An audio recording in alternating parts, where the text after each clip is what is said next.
Mi esposa me engañó y quería el divorcio pidiendo la mitad de todo. Me mantuve calmado y acepté. Sin que ella lo supiera, todos mis bienes estaban a nombre de mi padre. Esto ocurrió hace unos años. Cuando conocí a Claudia, era hermosa, encantadora y me cautivó con su risa contagiosa. Nos casamos rápidamente, quizá demasiado rápido. Y por un tiempo, todo parecía perfecto. O eso creía yo. Desde el principio, mi papá me había aconsejado ser cuidadoso con mis bienes. /EOS, venimos de una familia trabajadora que había logrado amasar una buena fortuna con los años. Mi padre siempre fue muy astuto en los negocios y me inculcó la importancia de proteger lo que habíamos construido. Así que, siguiendo su consejo, todo lo que tenía, desde la casa en la que vivíamos, los autos y las cuentas bancarias, estaba a su nombre. Todo esto sin que Claudia lo supiera. Al principio, no tenía razones para desconfiar de ella. Era mi esposa, la mujer con la que planeaba pasar el resto de mi vida. Pero con el tiempo, las cosas empezaron a cambiar. Claudia comenzó a pasar más tiempo fuera de casa, siempre con la excusa de que estaba ocupada con el trabajo o saliendo con amigas. Lo que realmente despertó mis sospechas fue cuando comenzó a interesarse demasiado en nuestras finanzas. Empezó a preguntarme exactamente cuánto ganaba, cuánto costaban las cosas y si teníamos seguro en caso de emergencias. Un día decidí seguirla después de que me dijo que iba a una reunión de trabajo. Resulta que la reunión era en el restaurante más caro de la ciudad. Pero no estaba sola. La vi cenando con otro hombre, riendo y siendo mucho más cariñosa de lo que había sido conmigo en meses. Mi corazón se rompió en 1000 pedazos en ese momento, pero no dejé que la ira me cegara. Sabía que si actuaba impulsivamente, podía perderlo todo. En lugar de confrontarla de inmediato, comencé a reunir pruebas. Contraté a un investigador privado para que siguiera a Claudia y confirmara mis sospechas. Durante semanas, me enviaba fotos y vídeos de los dos juntos, tomados de la mano, besándose y entrando en hoteles. Era evidente que Claudia me estaba engañando. Y lo peor era que parecía no importarle si yo lo descubría o no. Finalmente, llegó el día que cambiaría todo. Una noche, cuando regresé del trabajo, Claudia me estaba esperando en la sala. Tenía esa mirada fría y calculadora que ya había aprendido a reconocer. Me dijo que ya no era feliz en nuestro matrimonio, que había conocido a alguien más y que quería el divorcio. Pero no solo eso, también quería la mitad de todo. Recuerdo cómo se me revolvió el estómago cuando dijo eso. Sabía que no lo pedía por necesidad, sino por codicia y rencor. Estaba convencida de que se llevaría una gran parte de mi dinero y propiedades, creyendo que le pertenecían. Pero lo que Claudia no sabía era que todo lo que quería no estaba realmente a mi nombre. Decidí seguir la corriente sin mostrar emoción y simplemente acepté el divorcio.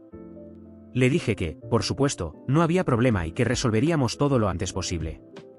Lo que ella no sabía era que tenía un plan bajo la manga, uno que pondría en marcha tan pronto como firmáramos los papeles. Cuando finalmente nos encontramos en el tribunal para firmar los papeles del divorcio, mantuve la expresión más serena posible, aún sabiendo la tormenta que se desarrollaba en el lado de Claudia. Ella llegó, acompañada de un abogado que parecía más interesado en ganar una gran comisión que en resolver lo que fuera. Ella ya tenía esa mirada de victoria, esa sonrisa de lado que decía, voy a arruinarte. Poco sabía ella que el verdadero golpe estaba por venir.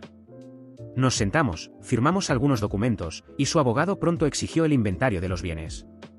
Comenzó a enumerar lo que creía que era una fortuna.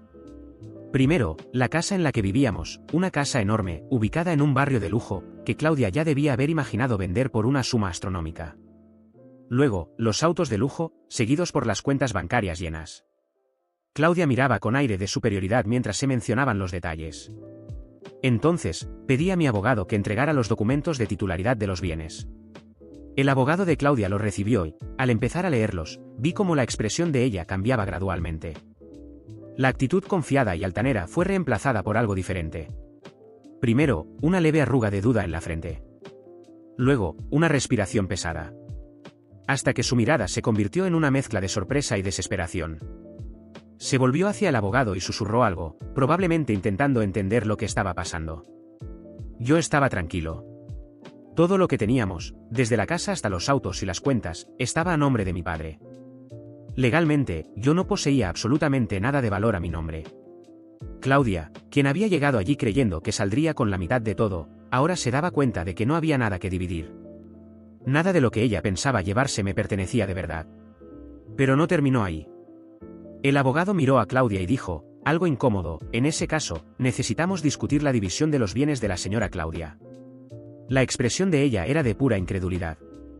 Había creído que era intocable y que saldría victoriosa, pero el juego cambió de una manera que no esperaba. Claudia, a lo largo de los años, había acumulado bienes propios, porque nunca pensó en ocultar o proteger su patrimonio como yo lo hice. Ella tenía un apartamento a su nombre, un coche de lujo y algunas cuentas bancarias. En cuanto quedó claro que mis bienes no podían tocarse, Claudia, de repente, se encontró en una posición terrible, tenía más patrimonio que yo y, por lo tanto, tendría que dividir sus propios bienes conmigo. Vi cómo su expresión cambiaba completamente. La sonrisa victoriosa desapareció y dio paso al pánico. Comenzó a discutir con el abogado, tratando de encontrar una manera de salir de esa situación, pero era imposible. Legalmente, yo tenía derecho a la mitad de todo lo que estaba a su nombre. ¿Irónico, no? Ella vino a buscar la mitad de todo lo que pensaba que me pertenecía, y ahora era ella quien tenía que dividir lo que tenía conmigo. Al final del proceso, salí de allí con la mitad del apartamento de Claudia, la mitad de su coche y una parte considerable de sus cuentas bancarias. Cada firma que daba en los papeles era acompañada por una expresión amarga y una lágrima contenida. Yo estaba tranquilo todo el tiempo, casi impasible, mientras ella mostraba la furia creciente de ver cómo su plan se desmoronaba. Después de que todo se finalizó, Claudia intentó acercarse a mí, preguntándome cómo pude hacerle esto. ¿Yo? Hacerte esto a ti, respondí, casi riéndome de la hipocresía. Tú querías acabar conmigo, Claudia. Viniste tras lo que no era tuyo, creyendo que podrías salirte con la tuya. Y mira dónde estamos ahora. Querías la mitad de todo, y ahora soy yo quien sale con la mitad de lo tuyo. Ella gritó, intentó armar una escena, pero el tribunal era un lugar frío e indiferente. A nadie le interesaban sus dramas. Me encogí de hombros y me fui, dejándola allí, parada, tratando de juntar los pedazos de lo que quedaba de su vida. La Claudia que había entrado al tribunal llena de confianza ahora era solo una sombra, una persona que había perdido todo por su propia avaricia. Eventualmente, me enteré de que Claudia tuvo que vender el apartamento para pagar deudas que surgieron. Sin el dinero que pensaba que iba a obtener de mí, terminó endeudándose tratando de mantener el estilo de vida lujoso que teníamos. Intentó quedarse con el coche, pero el costo era demasiado alto. Al final, se quedó con poco más que la ropa que tenía, mientras yo seguía adelante, con mi parte debidamente garantizada. Irónico como ella, que vino a buscar mi ruina, terminó arruinándose a sí misma. Después del tribunal, pensé que las cosas finalmente se calmarían y que cada uno seguiría con su vida. Pero Claudia no aceptaba la derrota. En lugar de lidiar con la situación y seguir adelante, decidió intentar difamarme. Comenzó a publicar en las redes sociales, contando su versión de la historia, en la cual yo era el gran villano que la había manipulado, engañado y arruinado financieramente. Ella se pintaba a sí misma como la víctima perfecta, una esposa que fuera engañada por un marido cruel. Usaba las palabras más duras y dramáticas posibles, y logró ganar algo de simpatía al principio. Muchas personas que la seguían, sin conocer los detalles, comenzaron a atacarme en línea, llamándome cobarde, egoísta y otros insultos. Mis amigos me avisaron sobre lo que ella estaba haciendo y, al ver las publicaciones, decidí que no iba a dejarlo así. Ella quiso jugar en el campo público, así que yo también lo haría. Reuní todas las pruebas que tenía, las fotos del investigador privado, los mensajes, los detalles del tribunal e incluso los registros de su intento de quedarse con la mitad de lo que pensaba que era mío. Hice una larga publicación explicando toda la historia. Fui directo al punto, sin exageraciones, solo los hechos. Mostré cómo Claudia había planeado traicionarme y luego tratar de arruinarme financieramente por pura avaricia. Dejé bien claro que, mientras ella planeaba la traición y la separación, yo estaba protegiendo mi patrimonio porque era algo que mi familia había construido con mucho esfuerzo. En cuanto mi respuesta comenzó a circular, la marea se volvió en su contra. Las personas que antes estaban del lado de Claudia ahora estaban conmocionadas con la verdad. Comenzaron a aparecer comentarios en sus publicaciones, llamándola manipuladora y diciendo cómo había subestimado la situación y a mí. La imagen que Claudia intentó construir de sí misma como víctima comenzó a desmoronarse. Pasó de ser una esposa injusticiada a alguien que intentaba dar un golpe y terminó siendo expuesta. La presión en las redes sociales se volvió insoportable para ella. Claudia, llena de vergüenza, intentó borrar las publicaciones, pero ya era demasiado tarde. Las capturas de pantalla circulaban, y las personas seguían comentando. No pasó mucho tiempo antes de que desactivara todas sus cuentas, desapareciendo completamente del radar. Ya no tenía cómo justificarse, y cada intento de respuesta solo empeoraba la situación para ella. En medio de todo este lío, algo inesperado sucedió. La mejor amiga de Claudia, Marcela, se puso en contacto conmigo. Quería entender lo que realmente había sucedido, dijo que no podía creer todo lo que estaba viendo y escuchando. Quedamos en vernos para conversar y aclarar las cosas. En el encuentro, Marcela fue muy atenta. Le conté todo, desde cómo Claudia empezó a actuar de manera sospechosa hasta las pruebas que había reunido. Marcela parecía triste y decepcionada por lo que había descubierto sobre su amiga, pero, al mismo tiempo, no podía ocultar el hecho de que estaba de acuerdo conmigo. Dijo que yo había hecho lo correcto, que nadie merecía pasar por lo que yo pasé. A medida que la conversación continuaba, Marcela comenzó a consolarme de verdad.